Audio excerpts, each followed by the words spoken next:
तो यहाँ पर हम जो षड क्रिया काल है उसका सेकंड लेक्चर देखने वाले। पहले लेक्चर में हमने क्या क्या देखा, संचय देख लिया, प्रकोप देख लिया और प्रसरण देख लिया।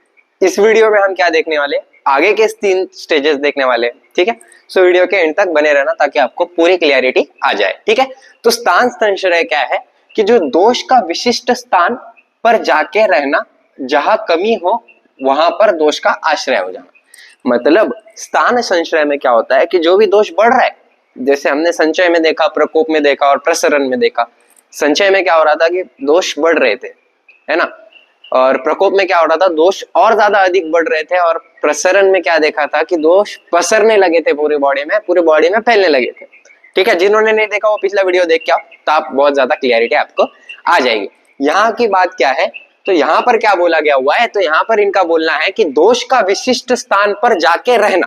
मतलब जो अब दोष है वो एक विशिष्ट स्थान पर जा रहे हैं और वहां पर एक्यूमुलेट हो रहे हैं, बहुत ज्यादा बढ़ जा रहे हैं, उसको हम क्या बोलेंगे, स्थान संश्रय बोलेंगे। ओके, और स्थान संश्रय को ही हम दूसरा नाम क्या बोलते हैं, व्याधि पूर्व अवस्था। मतलब व्याधि के पहले दिखने वाली अवस्था को हम क्या बोल सकते हैं, स्थान संश्रय बोल सकते हैं। इसका एक और नाम क्या है, अव्यक्त अवस्था, मतलब अव्यक्त अवस्था। इसके बाद जो अवस्था आएगी ना, वहां पर क्या होता है कि व्याधि व्यक्त होने लगती है, डायरेक्टली क्लियरली दिखने लगती है। जो भी डिसीज है उसके सिम्टम्स जो है वो क्लियरली विजिबल होते हैं हमको, तो उसको क्या बोलते हैं हम, व्यक्त अवस्था। अब ये व्यक्त अवस्था में क्या होता है कि यह अवस्था में व्याधि के अवस्था देखने मिलती है और हम निष्कर्ष निकाल सकते हैं व्याधि का। ठीक है, सो यहाँ पर क्या होता है कि जो भी व्याधि हमको हो रही है वो व्याधि क्लियरली विजिबल रहती है हमको, और वो व्यक्त होने लगती है, डायरेक्टली क्लियरली विजिबल रहती है हमको, और उसके लक्षण के साथ साथ भी हमको सब दिखने लगता है। उसको क्या बोलते हैं हम, व्यक्त अवस्था बोलते हैं।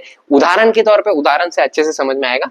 ज्वर है एक इंसान को, ठीक है, किसी को ज्वर है, तो ज्वर में क्या क्या होता है, तो अरुचि दिखने लगती है, अंगमर्द, निरुत्साह, कास, मतलब अरुचि, किसी चीज में रुचि नहीं रहती है हमारी। अंगमर्द मतलब आंख दुखने लगता है, निरुत्साह मतलब इंसान के शरीर में जो है वो उत्साह नहीं बचता है। ठीक है, और उसके साथ साथ कास, कास का मतलब क्या होता है, खांसी आने लगती है। तो ये सब क्या हो गया, हमारे व्यक्त अवस्था के उदाहरण हो गए। ठीक है, व्यक्त अवस्था के उदाहरण हो गए। ठीक है, उसके बाद भेद क्या होता है, तो व्यात्यादि लक्षण भेदात भित्रत्वे भेद।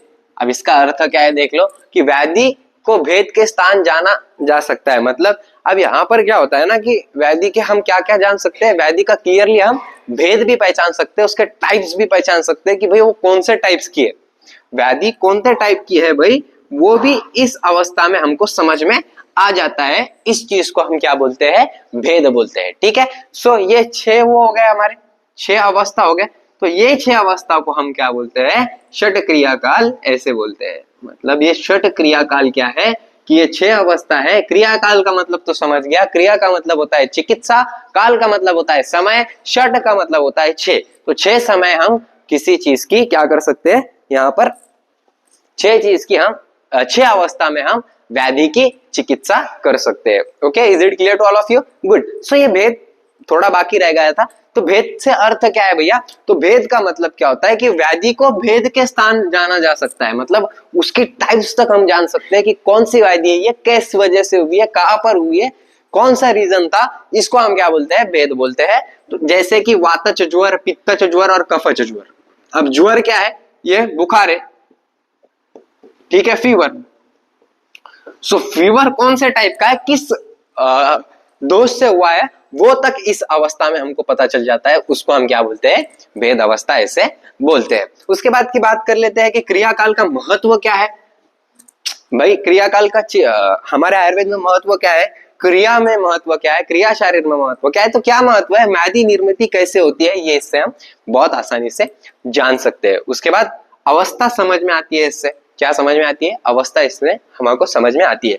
उसके बाद चिकित्सा में अत्यंत इसका महत्व है, अत्यंत लाभदायक ये हमको होती है। Is it clear to all of you? Good. So और 2 महत्व आप मेरे को बता देना, महत्व तो बहुत है क्रिया का, षट क्रिया काल के 2 महत्व आप मेरे को कमेंट सेक्शन में याद से बता देना। ठीक है, so thank you so much, have a great day, और आई होप आपका क्रियाकाल पूरा अच्छे से कंप्लीट हो गया होगा। ठीक है, थैंक यू।